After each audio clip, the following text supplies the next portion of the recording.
Hello, dear learners. Dear learners, let's look at a few words that take certain prepositions.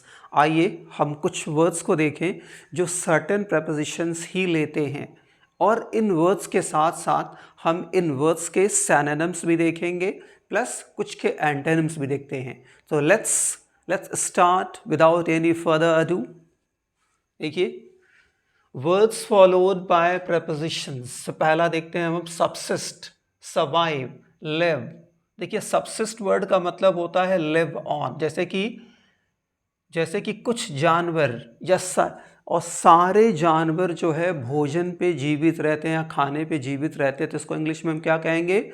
All animals subsist on food या all animals live on food या all animals survive on food. लेकिन ये जो word feed है, ये feed on भी लेता है, अपॉन भी लेता है, विद भी लेता है. जैसे कि I feed the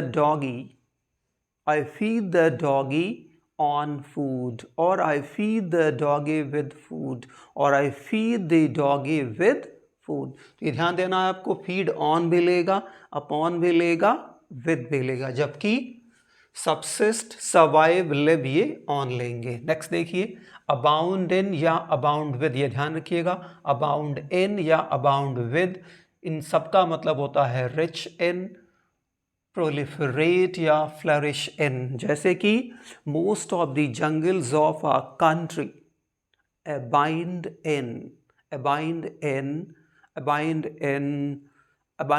thousand of the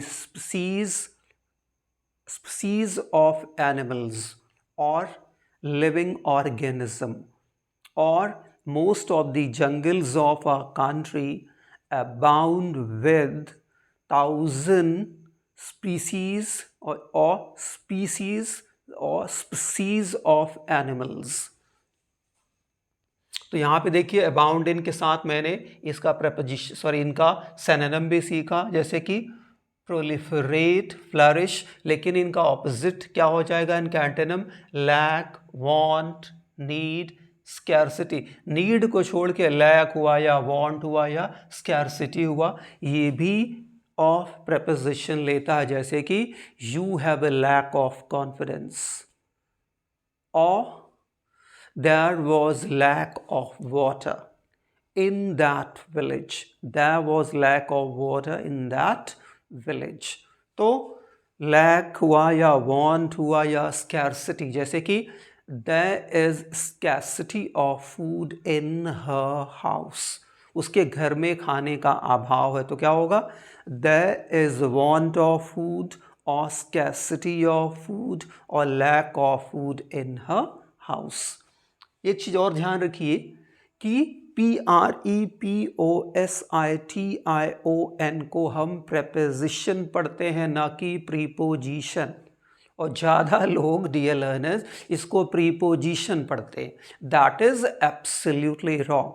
तो आज से आप दिमाग में रखेंगे कि आप इसको preposition बोलेंगे, ना कि preposition. अगला देखिए एक्यूज का मतलब होता है आरोप लगाना या दोष लगाना. ब्लेम का भी मतलब वही होता है, कॉन्विक्ट का भी मतलब वही होता है, इंडाइट का भी वही मतलब होता है, चार्ज का भी वही मतलब होता है. लेकिन एक्यूज हमेशा ऑफ लेगा.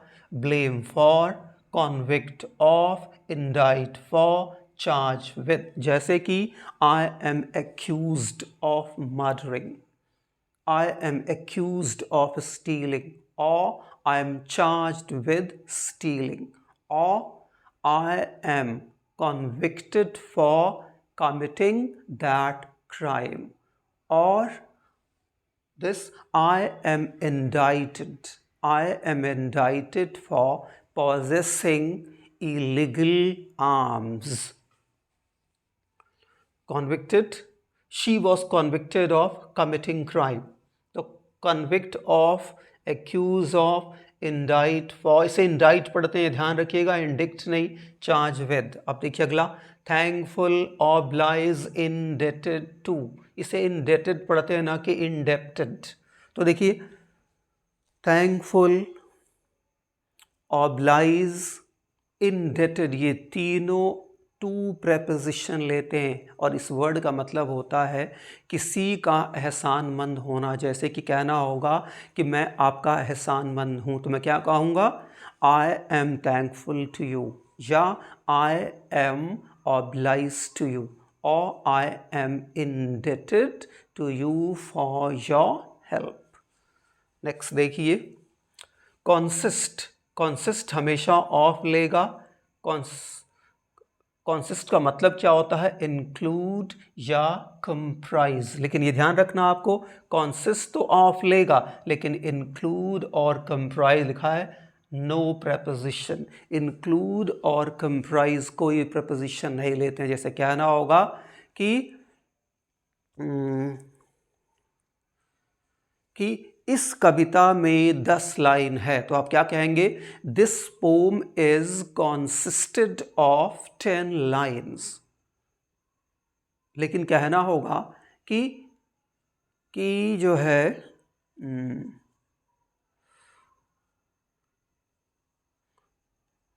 जैसे कहना होगा कि ये इस किताब में 10 पेज हैं, तो आप क्या कहेंगे? This book comprises 10 pages, or this book includes 10 pages।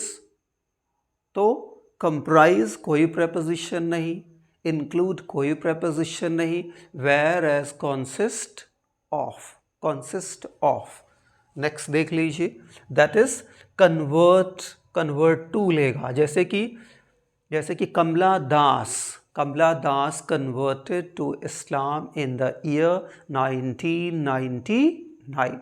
कमला दास जो हमारी फेमस इंडिया की पोएटिस हैं, वो 1999 में उन्होंने क्या स्वीकार लिया? इस्लाम स्वीकार लिया। तो क्या कहेंगे कि Kamala Das converted to Islam in the year 1999। तो कन्वर्ट की जगह आप कौन सा वर्ड यूज? कन्वर्ट का सिनोनिम क्या हो जाएगा? Metamorphose, turn, transfigure. मेटामॉर्फोस, जैसे कि the magician metamorphosed that young girl into a rabbit, or turned that young girl into a rabbit, or transfigured that young girl into a rabbit। Transfigure with भी लेता है, ये भी ध्यान दीजिएगा। Revenge हमेशा ऑन लेगा या अपॉन लेगा, जबकि एवेंज और retaliate generally straight way prepositions नहीं लेते हैं। जैसे कि आई विल रिवेंज, और आई रिवेंज अपॉन हिम, और I revenge on him.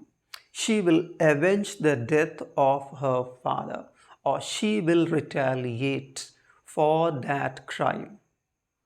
So I hope dear learners, ये जो words आपको absolutely clear होंगे, इनके जो है synonyms clear होंगे, और सबसे important कि ये कौन सा actually preposition लेते हैं, that is very very important, because often ऐसे questions exams में भर के आते हैं। So bear in mind।